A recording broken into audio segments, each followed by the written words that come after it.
All right दोस्तों, आज हमारे साथ है हमारी एक्सट्रीम 125R जिसका नाम मैंने दिया है ब्लैक पैंथर। तो इस वीडियो में बात करने वाला हूँ इसके बारे में कि भाई ये बाइक आज के टाइम में लेने लायक है या नहीं, क्योंकि इस बाइक को ना पिछले 1.5 साल से मैं ओन करके बैठा हुआ हूँ और कसम से बता रहा हूँ इसके बारे में हर एक चीज़ जान चुका हूँ आज के टाइम में कि ये बाइक कितना ज़्यादा पानी में रहने वाली है। अगर बात करें हाईवे राइड्स के लिए तब कैसे परफॉर्म करती है, लोकल कम्युनिटी के लिए तब कैसे परफॉर्म करती है, हाईवे पे क्या माइलेज रहने वाली है, लोकल में क्या माइलेज रहने वाली है, कैसे चलाओगे तो कैसी माइलेज रहने वाली है, सबके बारे में बात करने वाला हूँ। साथ में अगर बात करें इसके लुक्स की तो भाई क्या ही कहने, मतलब ऐसे लुक्स ना तो देखे ना दिखाए। अभी मार्केट में एक बाइक आई है होंडा की CB हॉर्नेट 125, मार्केट में आ तो गई है भाई, ये लगा लो काफ़ी बवाली मचा दी लुक्स के मामले में, लेकिन कहीं ना कहीं इसके मामले में मतलब अगर मैं बात करूँ परफॉर्मेंस के मामले में, वैसे सबको पता है कि होंडा हीरो का बाप बोलते हैं लोग, लेकिन मुझे इतना पता है कि आज के टाइम में हीरो जो है ना सिर्फ नाम का हीरो नहीं काम का भी हीरो बन चुका है। मैं ऐसे क्यों बोल रहा हूँ, क्योंकि मैंने अभी कुछ दिन पहले ही ना इसकी और होंडा हॉर्नेट जो आई 125 की ड्रैग कराई थी और हाईवे पे ना, बल्कि मुझे कहीं ना कहीं लग रहा था कि मैं हार जाऊंगा क्योंकि 136 किलो की बाइक है, वो 124 किलो की बाइक है और फिर वो होंडा की बाइक है, ये हीरो की बाइक है, तो मुझे लग रहा था कहीं ना कहीं मैं हार सकता हूँ क्योंकि इसमें जो रियर में टायर है 190 सेक्शन का लगा हुआ है, तो मुझे लगा था कि शायद मैं हार सकता हूँ। लेकिन मैं फिर भी प्राउडली सोच रहा था कि हाँ भाई अगर हार भी जाऊंगा तो बस इतना होना चाहिए, टक्कर दे मेरी बाइक, इतना हो जाए काफी है। लेकिन इस बाइक में तो इनिशियली हरा दिया, उस बाइक को टॉप एंड में हरा दिया और ये लगा लो मतलब हर लेवल में हरा दिया कुल मिला के। बस यही है कि अब नाम होंडा का थोड़ा सा हीरो से थोड़ा आगे है, लेकिन हीरो अपने आप में हीरो है वाकई में, ठीक है। लेकिन अब बात कर लेते हैं मुद्दे की जिस वजह से मैं वीडियो बना रहा हूँ। देखो इंजन की अगर बात करूँ तो पहले ही जो फर्स्ट यूनिट जो आए थे एक्सट्रीम की, जब ये लॉन्च हुई थी तब थोड़ी सी इंजन की नॉइजिंग आ रही थी, गियर शिफ्टिंग में प्रॉब्लम आ रही थी, इवन काफी सारे लोगों की बाइक में शॉकर भी लीक हुआ था, ऐसा भी आपने देखा होगा, इवन मैंने भी फेस किया था। लेकिन ये बाइक ऐसी है जो इंडिया की फर्स्ट एक्सट्रीम थी जो मैं लद्दाख ले गया था, मतलब बाइक परचेस करी और मैं सीधे लेके निकल गया लद्दाख पूरा करके आया, मेरा शॉकर लीक नहीं हुआ। लेकिन जब मैं वहां से आने के बाद मुक्तेश्वर राइड पे गया तब इसका रियर वाला शॉकर लीक हो गया। बट अच्छी बात यह है कि under warranty without spend single penny मैंने इसको रिप्लेस कराया, मतलब कंपनी वालों ने फ्री ऑफ कॉस्ट चीज, मतलब कंपनी वालों ने फ्री ऑफ कॉस्ट इसको चेंज कर दिया, ये अच्छी बात है। इवन और जो है बाइकों के अंदर जो दिक्कत आ रही थी, इसके अलावा जो इसका हेड होता है ना, इसके अंदर से ऑयल लीकेज हो रहा था, मतलब गैसकेट में प्रॉब्लम आ रही थी, वो भी कंपनी ने फ्री ऑफ कॉस्ट ठीक कर दिया काफी सारे लोगों का। इवन मेरा भी मतलब इंजन जो है हेड कवर वो लीक हुआ था बहुत बाद में जाकर, लेकिन वो भी उन्होंने फ्री ऑफ कॉस्ट ठीक करके दिया। तो ये चीजें तो होती थी जो हमें प्रॉब्लम आ रही थी। लेकिन अब सोल्यूशन की बात करूं तो कंपनी वालों ने जब इसका OBD2B कंप्लाइंट वाला जो मॉडल दिया जिसके अंदर एक सेंसर यहाँ लगा आता है, एक यहाँ नीचे लगा हुआ आता है, उसके बाद से लगा लो गाड़ी के अंदर कोई कमी नहीं है। इवन जब से मैंने सस्पेंशन पीछे चेंज कराया आज तक लीक नहीं हुआ। इसमें स्पीति कर चुका हूँ और न जाने कहाँ कहाँ मैं इसको घूम गया। अभी हाल ही में दिल्ली से मुंबई लेके गया मैं इस बाइक को, ये लगा लो नॉन स्टॉप राइड थी अपनी। अगर राइड देखनी हो, आप मेरे पुराने व्यूवर्स हो, आपको पता है कि पहले मैं राइड करा करता था किसी टाइम पे, खुशी से याद करता था। कितने लोग खुशी को जानते बताना कमेंट सेक्शन में। तो खुशी से मैं राइड करा करता था और भी मैं बहुत सारी बाइक से मैं रख के छोड़ चुका हूँ। लेकिन आजकल इस चैनल पे आपको वीडियो देखने को मिलती है राइड वाली, तो अगर आपको राइड वाली वीडियो देखनी है, इंटरेस्टेड हो मोटो व्लॉग में जो मैं करता हूँ अपने स्टाइल में, तो वो देखने के लिए आपको जाना पड़ेगा मेरे दूसरे चैनल पे जिसका नाम रहने वाला है दानिश जर्नी। मतलब मेरे नाम से दूसरा चैनल बना दिया मैंने दानिश जर्नी, जहाँ पे अपनी जो है ना पूरी जर्नी में दिखाने वाला हूँ, दिखाता रहता भी हूँ। तो अभी एक जर्नी करके आए हम दिल्ली से मुंबई की, जो कि मैं सोलो गया था इस बाइक को लेके। अब बात कर लेते हैं इस बाइक की परफॉर्मेंस के बारे में। हालांकि ये 1.5 साल पुरानी बाइक है, लेकिन परफॉर्मेंस में ये लगा लो कोई कमी नहीं मिली दोस्तों, क्योंकि इसको लेकर मैं हाईवे पे ना क्रूज कर रहा था 80 to 100 की स्पीड में मेंटेन कर रहा था। मतलब कभी मैं चल रहा हूँ 80 की स्पीड पे क्रूज कर रहा हूँ, कभी मैं 90 पे कर रहा हूँ, कभी मैं 100 पे भी कर रहा हूँ। ऐसा नहीं है कि बाइक ने कोई दिक्कत दी या बाइक में कभी मुझे लगा हो कि वाइब्रेशन बढ़ गई या हीट हो गया इंजन या फिर क्या नाम है परफॉर्मेंस में कोई कमी आई हो, कोई भी कमी नहीं आई। बाइक एकदम लगातार चलती रही। ये लगा लो बाइक ऐसा परफॉर्म कर रही थी, कहीं ना कहीं मैं ये बोलूँगा कि मैं थक जा रहा था 200 किलोमीटर के बाद, 250 किलोमीटर के बाद मैं थक जा रहा था। मैं चाय के लिए पानी के लिए ब्रेक ले रहा था, लेकिन मेरी बाइक मुझे कह रही थी चला चल चला चल चला चल। कुल मिला के ये चीज़ है। तो जो इंजन आप दिख रहे हो ना ये वाला, ये बहुत ज़्यादा बढ़िया इंजन है। थोड़ा सा पास में आप आइए तो यहाँ पे देखो इंजन कुछ इस तरीके दिखाई देता है, और ये जो इंजन है बोन स्टॉक रहने वाला है। यहाँ पे इंजन का ऑयल का लेवल दिखा दो, एकदम लेवल जो है मैक्स पर रहने वाला है, एकदम ओके रिपोर्ट में, ठीक है ना। अब कुल मिला के ये ऐसा क्यों बोल रहा हूँ मैं कि जब गाड़ी जाती है 3-4 किलोमीटर चलती आती है तो ये लगा लो ऑयल का लेवल कम हो जाता है, गाड़ी ऑयल उठाती है या ऑयल गर्म हो जाता है इंजन, तो गर्म होने की वजह से भी ऑयल कम हो जाता है। अब ये इसकी थोड़ा सा एग्जांपल दे देता हूँ। जैसे कढ़ाई के अंदर आप 1 लीटर तेल डालोगे ना दोस्तों, उसमें जब पकौड़े तल लोगे या फिर नहीं भी तलोगे, वो तेल गर्म होता रहेगा तो कहीं ना कहीं वेपोरेट होता है ना, वो धुआं बन के निकलता है, तो कम हो जाता है जल के भी। तो ऐसे इंजन में होता है। जरूरी नहीं है कि इंजन ऑयल कम हो गया तो इंजन खा रहा, नहीं, इंजन गर्मी की वजह से भी, ज़्यादा यूज होने की वजह से भी ऑयल कम हो जाता है। लेकिन इसके अंदर जो मैं ऑयल यूज़ करता हूँ, आपको पता है मेरा पर्सनल फेवरेट मोट्यूल का है, तो वैसे मैं 50-100 यूज़ करता हूँ, लेकिन इस बार मैंने 70-100 यूज़ किया था। वो भी मेरे जो मैकेनिक हैं, जो टेक्नीशियन है, उन्होंने मुझे सजेस्ट किया कि दानिश भाई आप लंबी राइड पे जा रहे हो, आपको स्ट्रेच लंबा लेना है, तो ऐसे में आप ऑयल ना थोड़ा सा और अच्छा डलवा लो। तो मैंने 5100 की जगह 7100 इसमें ऑयल डलवाया, और जिस वजह से इस इंजन ने ना इतनी बढ़िया परफॉर्मेंस दी है, इतनी बढ़िया परफॉर्मेंस दी है कि लगा लो मैं फैन हो गया इस इंजन का। जो बात है मतलब पहले ना मेरा टू बी वेरी ऑनेस्ट मेरा प्लान था कि इसकी EMI पूरी होगी, मैं निकाल के दूसरी ले लूंगा, लेकिन अभी मैंने ये डिसाइड कर लिया कि मैं इसको बेचने वाला नहीं, इसको मैं रखने वाला हूँ। ये मेरे साथ सालों साल रहेगी, जैसे हमारी खुशी हमारे साथ है। तो कुल मिला के ये हो गया। अब बात कर लेते हैं इंजन की बात हो गई। अब बात कर लेते हैं इंजन से रिलेटेड जो माइलेज होती है उसकी बात बताता हूँ। दोस्तों इस बाइक के अंदर जो हीरो कंपनी आपको इंजन प्रोवाइड करती है वो रहने वाला है air cooled 4 stroke single cylinder engine रहने वाला है। अब ये जो इंजन है ना 5 गियर के साथ में आता है, एयर कूल्ड इंजन है और 125 सीसी का इंजन है, जो पावर प्रोड्यूस करता है 11.4 bhp एंड 10.4 Nm का टॉर्क निकालता है, लगभग ऐसे कुछ निकालता है। लेकिन अगर आप इसको इकोनॉमी में चलाते हो तो कंपनी वाले ने आपको बोलते हैं कि 50, 60, 70 चलाओगे तो आपको 66 kmpl की माइलेज मिलेगी। ऐसा है, ऐसा नहीं कि कंपनी झूठ बोल रही है, क्योंकि इसके सिनेरियो को था ना मैंने 4 वो ऐसे हैं कि जब आप इसको सिटी में लेके इकोनॉमी में चलते हो तो आपको 60 to 70 kmpl की माइलेज मिलती है according your body weight. Basically मेरा 85 वेट है, उसके हिसाब से बोन स्टॉक टायर यानी कि जो 120 सेक्शन का टायर मिलता है ना उसके साथ में मैंने 70 की माइलेज निकाली हुई है। नहीं यकीन आ रहा तो चैनल पे चेकआउट कर लेना, दानिश जर्नी चैनल है, वहाँ जाके चेकआउट कर लेना, ठीक है। उसके बाद मैंने 190 सेक्शन लगाया, मतलब 120 कंपनी देती है, मैंने लगाया 190 के साथ में 62 kmpl की माइलेज मिली थी मुझे 1 लीटर के अंदर जब ये टायर लगवाया तब भी। उसके बाद मैंने अभी फुल सिस्टम एग्जॉस्ट लगा रखा है, इसके साथ भी अगर मैं चलता हूँ 50, 60, 70 सिटी के अंदर तो मेरे को आराम से 61-62 की माइलेज मिल जाती है। ये तो हो गए 2 सिनेरियो, एक हो गया बोन स्टॉक टायर, एक हो गया modified tyre with full system exhaust. तो 2 सिनेरियो हो गए, दोनों सिनेरियो की बता दी मैंने आपको बातें कि भाई दोनों पे ही जो है ना आपको माइलेज मिलने वाली है। अगर टायर मोटा लगा दिया आपने तो आराम से जाते हो तब भी आपको 60+ की माइलेज मिलती है, टायर सेम रहने वाला है, आराम से जाते हो तो आपको 70 की माइलेज मिलने वाली है इस बाइक से, ठीक है। वो चीज़ हो गई। अब बात करते हैं हाईवे राइड की। अब हाईवे पे क्या होता है ना, अगर आप चल रहे हो 70 की स्पीड पे तो आपको तब भी 60 की माइलेज मिलेगी हाईवे पे भी। जी हाँ, सुना आपने, 70 की स्पीड पे अगर आपने थ्रॉटल लॉक कर दिया, RPM लॉक कर दिया, आपको मीटर में दिख रहा है कि 6500 RPM है तो 6.5 पे चल रहे हो ना आप, तो आपको तब भी 70 की माइलेज मिलेगी 120 नंबर टायर के साथ में। अगर आप ऐसा मोटा टायर डलवाते हो और 80, 90, 100, 110 भगाते हो, आपकी स्पीड अप डाउन हो रही है, तब भी आपको 40, 45+ की माइलेज मिल जाती है। और ये मैं गारंटी इसलिए बोल रहा हूँ क्योंकि मैं खुद अभी हाल ही में मुंबई की राइड करके आया हूँ, मतलब मैं पुणे तक गया था और ये लगा लो राइड मेरी काफ़ी ज़्यादा अमेजिंग रही है।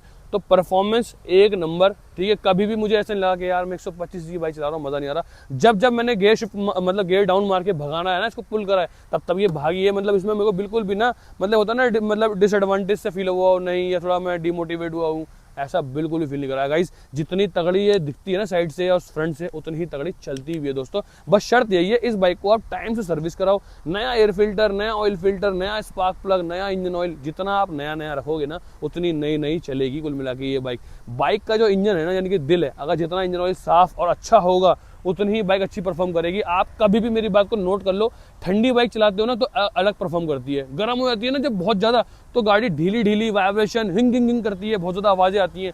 अगर आपका इंजन ऑयल अच्छा है तो इंजन की आवाज़ खत्म हो जाती है, इंजन की हीट खत्म हो जाती है, इंजन की परफॉर्मेंस बढ़ जाती है और ये लगा लो आपको बढ़िया स्मूथ राइड भी मिल जाती है। तो कुल मिला के सारा का सारा रोल प्ले है अपना इंजन ऑयल पे। तो मेक श्योर आप इंजन ऑयल अच्छा डलवाइए और कोई दिक्कत नहीं आने वाली आपको परफॉर्मेंस वाइज, ठीक है। ये हो गया। अब बात कर लेते हैं टायर की। देखो ये आपको टायर मिल जाता है फ्रंट में 90 एंड पीछे मिलता है आपको 190, क्योंकि मैंने भाई बढ़वा रखा है, लेकिन पीछे आपको 120 मिल जाता है कंपनी वाला। टायर की बैलेंसिंग बहुत ज़्यादा अच्छी है, कोई दिक्कत नहीं है इस बाइक की उतारों में, कोई भी दिक्कत नहीं आई। जिग जैग करा मैंने, हाथ छोड़े, कोई हैंडल वॉबलिंग नहीं, कुछ नहीं, बाइक टॉप नॉच परफॉर्म करा। और ये लगा लो टायर में अभी तक ना सिंगल पंचर हुआ एक, वो भी मैं पुणे में था तब एक कील घुस गई थी, तो वो वाली बात नहीं। लेकिन गाड़ी चल चुकी है मेरी, मैं बताया तो वहीं से जवाब। मेरे किलोमीटर हो चुके हैं to be precise 19,648 kilometre bike चल चुकी है। और अब मैं आपको बुलाऊंगा एक बार टायर आप देख लीजिए यहाँ पे आगे कि टायर कंडीशन स्टिल कैसे रहने वाली है। पंचर भी देखो ये लगा हुआ, तो ये पुणे में लगा था क्योंकि कील घुस गई थी। सीधी सी बात है भाई, हाईवे पे चलोगे तो कील तो लगेगी। अब सेफ्टी की बात करें तो टायर तो ट्यूबलेस मिल रहा है आपको 90/90 का, लेकिन यहाँ पे जो डिस्क मिल जाती है ना ये 276 mm की मिल जाती है, साथ में सिंगल चैनल ABS मिल जाता है, डुअल पिस्टन वाला बाइब्रेकर कैलिपर मिल जाता है जो आपको देता है बहुत अच्छी ब्रेकिंग की बाइट। आपका कॉन्फिडेंस लूज नहीं होता, हाई हो जाता है। साथ में सस्पेंशन ही हो जाएगा ना, ये सेगमेंट में सबसे मोटे सस्पेंशन मिल जाते हैं जो कि ये लगा लो आपको बहुत अच्छा ट्रैवल देते हैं और ये लगा लो कंफर्ट भी मिल जाता है अच्छा। मतलब इसके वजह से ना मेरी राइड बहुत स्मूथ हो जाती है कुल मिला के। तो मैं आपको इतना बोलना चाहूँगा, परफॉर्मेंस वाइज, बैलेंसिंग वाइज और braking wise bike top notch रहने वाली है। और मैं तो ये बोलूँगा कि आपको ना अगर पैसा खर्च करना है ना आज के टाइम में, इन्वेस्ट करना है बाइक में जो रिलायबल हो, पार्ट्स अवेलेबिलिटी अच्छी हो और हेड टर्नर बाइक हो, तो भाई एक्सट्रीम से अच्छी कोई और बाइक नहीं है। है अच्छी होंडा की बाइक भी, लेकिन वही वाली बात है कि अगर आपको ड्रैग करना है या थोड़ी सी एक होता है ना परफॉर्मेंस अच्छी चाहिए तो आप ये ले सकते हो। साथ में भाई अगर बात करें प्राइस की बात ना, तो ये कहीं ना कहीं चीप रेट पे भी आती है। प्राइस जैसे कि मैंने छेड़ दिया है, तो अभी फिलहाल इस कंडीशन में जो आज का डेट है 19 तारीख है आज, और आज की डेट में ये बाइक आपको मिलने वाली है लगभग 1,20,000 रुपये के आसपास, ठीक है। लेकिन मैं आपको इतना बोलूँगा कि अभी अगर आपका मन है तो भाई कुछ मत करो आप ना, बस थोड़ा सा ना टाइम कर लो। 22 तारीख को रेट जो है नए जो इसके खुलने वाले रिवील हो जाएंगे, पता चल जाएगा कि भाई 15,000 सस्ती हो रही है, 20,000 सस्ती हो रही है। बेसिकली गवर्नमेंट ने अभी नया GST 2.0 जो है ना अनाउंस कर दिया है। अब सीन सारा ये है कि जो 28% GST थी ना, अब वो रहने वाली है 18, मतलब 10% रिड्यूस कर दिया मतलब गवर्नमेंट ने। तो कहीं ना कहीं भाई मैं थैंक यू बोलते हूँ गवर्नमेंट को कि भाई चलो कुछ तो अच्छा करा, मतलब ये लगा लो मिडिल क्लास लोगों के लिए ना बहुत अच्छी बात है। इस बार दिवाली ये लगा लो कस्टमर की नहीं, हर एक बंदे की, चाहे वो शोरूम वाला हो चाहे वो नॉर्मल कस्टमर, सबकी दिवाली बनने वाली है। क्योंकि इस कस्टमर के साथ साथ कंपनी वाले जो हैं शोरूम वाले, उनकी भी गाड़ी दबा के सेल होंगी और कस्टमर को भी सस्ती मिलेगी, तो वो भी अच्छे से परचेस कर पाएंगे। आज के टाइम में तो ये 1,20,000 रुपये की आपको ऑन रोड मिल रही है, लेकिन 22 तारीख के बाद अगर आप लेते हो उस बाइक को तो भाई ये लगा लो 1,00,000 रुपये के आसपास या उससे भी कम में मिलने वाली है। स्प्लेंडर वाले रेट में आपको एक्सट्रीम मिल जाएगी, तो इससे अच्छी कोई बात हो सकती, तो काफी वैल्यू फॉर मनी ये बाइक रहने वाली है। अब आपके मन में ये भी आ रहा होगा कि भाई सोलो राइड कर तो लिया, आखिर खर्चा कितना आया, कितना खाने का खर्चा आया, कितना पेट्रोल खर्चा आया, कितना होटल का आया। तो मैं आपको ना सब कुछ बता देता हूँ विस्तार में, ताकि आप समझ पाओ कि भाई जब आप सोलो निकलते हो तो आपको कितना पैसा खर्च करना पड़ता है। अगर बात करें इस बाइक की, अगर आप एक्सट्रीम जैसी बाइक लेके जा रहे हो या 125 सीसी कैटेगरी बाइक लेके जा रहे हो और हाईवे पे 80 से 90 की स्पीड पे क्रूज भी करते हो, तो आपको लाजमी सी बात है कि 45 से 50 की माइलेज मिलने वाली है। तो 45-50 की माइलेज के हिसाब से अगर आप दिल्ली से जाते हो पुणे, पुणे से आते हो मुंबई, मुंबई से आते हो दिल्ली, पूरा सर्किट करके अगर आते हो आप, मतलब वाया आप जाते हो यहाँ से मध्य प्रदेश होते हुए और आते हो आप राजस्थान करते हुए, ठीक है ना, गुजरात राजस्थान करते हुए, तो बेसिकली आपका जो खर्चा होने वाला है दोस्तों टोटल 7,500 रुपये तक का पेट्रोल इसमें लगने वाला है इस बाइक में, ठीक है ना। तो कुल मिला के ये है कि 7,500 से 8,000 रुपये मान लो पेट्रोल का आपका लगने वाला है। क्योंकि देखो मेरी बाइक की कंडीशन क्या रहने वाली है, मेरा राइडिंग सेल क्या रहने वाला है, उसके हिसाब से मेरा 7,500 के आसपास जो है पेट्रोल लग गया। अब बात आती है मुंबई जैसे शहर के अंदर स्टे करने की, तो देखो स्टे ना मुंबई के अंदर बहुत चीप भी मिल जाएंगे और बहुत ज़्यादा हायर क्लास वाले भी मिल जाते हैं। तो मैंने जो लिया था ना भाई अपने बजट के हिसाब से लेवल में लिया था, क्योंकि उसमें क्या है कि आपको एक पर्सनल अपना सेपरेट रूम मिल जाता है, पर्सनल बाथरूम मिल जाता है और वाईफाई AC सब कुछ मिल जाता है, साथ में टीवी भी मिल जाता है। तो ऐसा रूम मैंने प्रेफर किया था, लेकिन मैं वही लूँगा। शेयरिंग बेड वाले हॉल बहुत सारे मिल जाएंगे, जहाँ पे आपको 250, 300, 350, 400, 500 रुपये एक रात का पे करना होता है। लेकिन मुद्दा यही आता है कि उसमें बहुत सारे, एक हॉल के अंदर बहुत सारे लोग सो रहे हैं और उसी के अंदर कॉमन वॉशरूम एक है, आप वही लगा लो यार,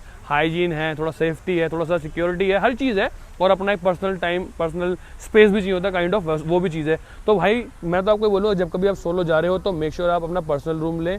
अगर आप 4-5 लड़के जा रहे हो तो हो सकता है कि आप डॉर्म्स वगैरह ले सकते हो, हॉस्टल जो भी होता है उसमें आप स्टे ले सकते हो, लेकिन वही है कि पर्सनल रूम चाहिए। जैसे कि मैं रुका हुआ था तो भाई कम से कम 3 से 3,500 रुपये पर डे का आपको जो है पे करना होगा होटल में। और वो होटल का जो बात करें रूम का, जो वो इतना स्पेशियस नहीं होता, मतलब इतना बड़ा होता है जैसे मैं हो गया, थोड़ा सा और जगह ले लो, इतना बड़ा स्पेस आपको मतलब कि विड्थ मिल जाएगी और लेंथ भी इतनी मिल जाएगी। आपको सिंगल बेड मिल जाएगा, सिंगल बेड मिलता है मतलब ऐसा कि आप आराम से खुल के सो सको, वो चीज़। AC मिल जाएगा, टीवी मिल जाएगा और ऊपर सीलिंग फैन भी मिल जाता है और अपना पर्सनल सेपरेट बाथरूम भी मिल जाता है। तो कुल मिला के ऐसे होटल रूम के लिए आपको 3 से 3,500 रुपये मतलब देना होगा पर डे का। तो मैं 2 दिन था मुंबई में, तो मैंने 7,000 रुपये समथिंग वहाँ पे किया।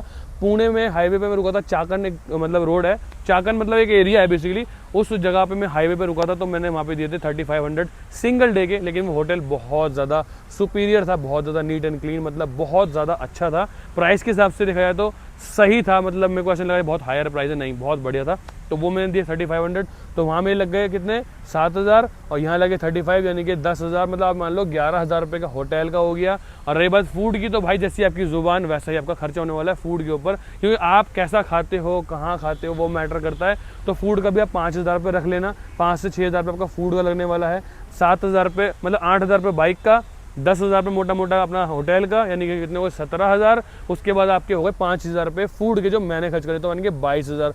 तो लगभग अगर आप दिल्ली से सोलो निकलते हो तो भाई 25,000 रुपये का एस्टिमेट लेके चलना। क्योंकि क्या होता है, कभी आगे वाला पंचर हो गया टायर, या पीछे वाला हो गया टायर पंचर, या बाइक में छोटी मोटी चीज़ें हो गई, या रास्ते में रुक के अपने फ्रूट्स खा लिए, कोई नेसेसरी सामान खरीद लिया, मेडिसिन हो गई, कुछ भी XYZ, तो आप 25,000 का बजट लेके चलना, तो आपकी एक बढ़िया सी राइड हो जाएगी सोलो। अगर आप लाइक 2 बंदे जा रहे हो तो जो होटल आप लेते हो पर डे का 3-3.5 हज़ार रुपये का, वो आपका शेयर हो जाएगा, तो वो थोड़े पैसे कम हो जाएंगे। तो कुल मिला के ऐसा कुछ सिनेरियो रहता है जब आप सोलो राइड पे जाते हो तो होटल का आपको पूरा देना होता है, वही थोड़ा महंगा हो जाता है। मतलब होटल और आपका पेट्रोल, यही 2 चीज़ें महंगी हो जाती हैं। बाकी तो खाना पीना तो अपने ऊपर डिपेंड करता है कि भाई आपने दाल रोटी खाई है, चिकन मटन खाया, ठीक है ना। तो कुल मिला के मेरे लगे लगभग 25 हज़ार रुपये इस राइड पे। सीट दिखा दो पास में आके एक बारी, जो ये सीट आपको दिख रही है ना वाली, ये सीट का कुशन नो डाउट बहुत ज़्यादा अच्छा है सिर्फ राइडर के लिए, ठीक है। ये जो सीट है दोस्तों बहुत अच्छी है। क्यों ऐसा बोल रहा हूँ, क्योंकि भाई मैं इससे राइड करी हुई है। मैं आपको झूठ नहीं बोलूँगा दोस्तों, इस बाइक पे मैं एक बार बैठ जाता हूँ तो 200 किलोमीटर से कम मैं उतरता नहीं हूँ करने से पहले। समझ लो इतना किलोमीटर, और 200 किलोमीटर बहुत होता है वन टाइम में। 200 किलोमीटर एक क्रूजर बाइक के लिए भी बहुत हो जाता है, लेकिन इस बाइक की सीट इतनी अच्छी है सिर्फ राइडर वाली कि 200 किलोमीटर आराम से मेरे से बंदा चला सकता है, बाइक को कोई दिक्कत नहीं है। लेकिन साला ये जो सीट है ना, पता नहीं क्या ही बनाई है। मतलब देखो लुक वाइज बहुत अच्छी है, बाइक को जो है ना पूरा का पूरा मतलब एक तरह से लुक ये प्रोवाइड कर रही है। स्प्लिट सीट का मतलब जो होता है ना वो एक्चुअली में ये दे रही है। लेकिन क्या है, कंफर्ट के मामले में देखा जाए, एज अ पिलियन राइडर कोई बिठा के लेके जा रहे हो तो 100 किलोमीटर से ही पहले पिलियन राइडर की ताता यानी कि बम्बास्टिक वो दर्द कर जाती है। भाई साहब बहुत बेकार है सीट ये वाली, बस कंफर्ट के मामले में बेकार है, दिखने के मामले में अच्छी है और लोकल कम्युनिटी के मामले में भी अच्छी रहने वाली है। मिला के आपको बस इतना बोलना चाहूंगा दोस्तों कि ये सीट दिखने में अच्छी है, लोकल कम्युनिटी के लिए अच्छी है, लेकिन लॉन्ग राइड अगर आप सोच रहे हो कि आपने पार्टनर को बिठा के लॉन्ग राइड पे लेके जा रहे हो तो भाई उसके लिए भाई पार्टनर आपका थोड़ा सा सख्त होना चाहिए, झेल पाए। बाकी तो दर्द बहुत ज्यादा देने वाली सीट ये वाली। सिंगल सीट अगर आप लेते हो तो उसमें थोड़ा बहुत आपको कंफर्ट इससे ज्यादा मिल जाता है पिलियन राइडर को, लेकिन वही है कि ज्यादा कंफर्टेबल वो सीट भी नहीं है, बस यही है। लेकिन हाँ ये वाला जो कंपार्टमेंट, ये वाला जो पोर्शन है ये टॉप नॉच है कुल मिला के, ठीक है। ये चीज हो जाती है। अब बात कर लेते हैं हेडलाइट की। अब देखो ये जो हेडलाइट है कंप्लीट एलईडी है, 2 बीच में प्रोजेक्टर लगे हुए हैं, साथ में रिफ्लेक्टिंग वाला हेडलैम्प मिलता है आपको एलईडी, ठीक है।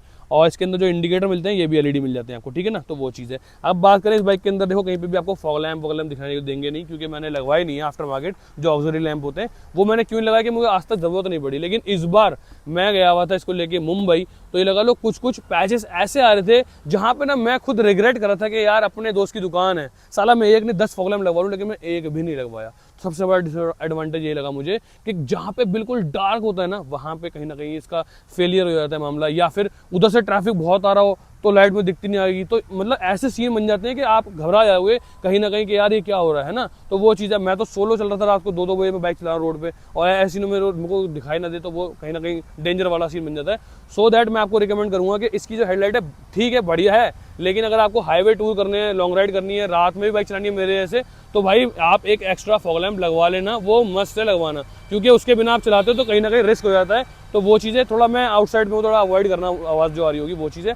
बाकी इसके अंदर जो हॉर्न मिलता है वो मैंने हटा रखा है, वो पीपी वाला होता है, मैंने ये लगा रखा है। तो ये वाला हॉर्न जो है मैं इसलिए प्रेफर करता हूँ कि हाईवे पे ना क्या होता है कि बहुत बड़े बड़े ट्रक चल रहे होते हैं तो उनको आवाज़ सुनाई दे मेरे हॉर्न की, इसलिए मैंने बड़ा वाला हॉर्न लगा रखा है ताकि भाई बड़े बड़े ट्रकों को मेरे बड़े हॉर्न की आवाज़ सुनाई दे सके। तो कुल मिला के ये चीज़ है, ठीक है जी। तो मैं आपको इतना बोलना चाहूँगा कि मेरी जो राइड थी वो काफ़ी बढ़िया रही।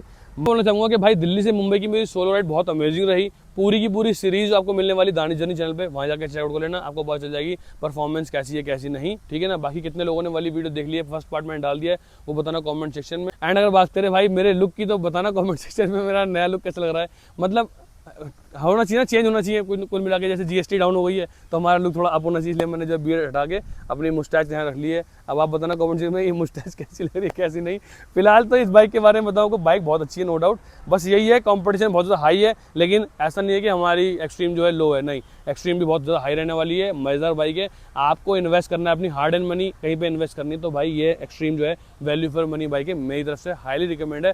तो प्लीज़ वीडियो को लाइक कर देना, चैनल पर सब्सक्राइब कर देना, और जीएसटी के ऊपर मैं वीडियो लेके आने वाला हूँ ताकि आपको पता चल पाए कि भाई जीएसटी में कितना लॉस होने वाला, कितना फायदा, वो बताऊंगा आपको नेक्स्ट वीडियो में। बस बने रहना, आप चैनल पे सब्सक्राइब कर लेना, वीडियो उन लोगों से शेयर कर देना जो कि कंफ्यूज है, रेडर लें, एक्सट्रीम लें, हॉर्नेट लें या शाइन एसपी जो भी लेनी है, आपको कंफ्यूज हो रहा है ना, तो उनको ये वाली वीडियो भेज देना ताकि उनको समझ में आ पाए कि भाई एक्सट्रीम कैसी रहने वाली है। अगर डाउट है आपको अब भी तो दानी जर्नी चैनल पे जाके पूरा वीडियो वॉच कर लेना, आपको समझ में आ जाएगा बाइक कितने पानी में कितने नहीं। बाकी वाला वीडियो पे एंड करता हूं, चलिए तो प्लीज लाइक, चैनल पर सब्सक्राइब और एक कमेंट मेरे मुस्टैच मतलब मेरे नए लुक के लिए करना जरूर। बाकी मैं लव यू ऑल, राइट से बड़े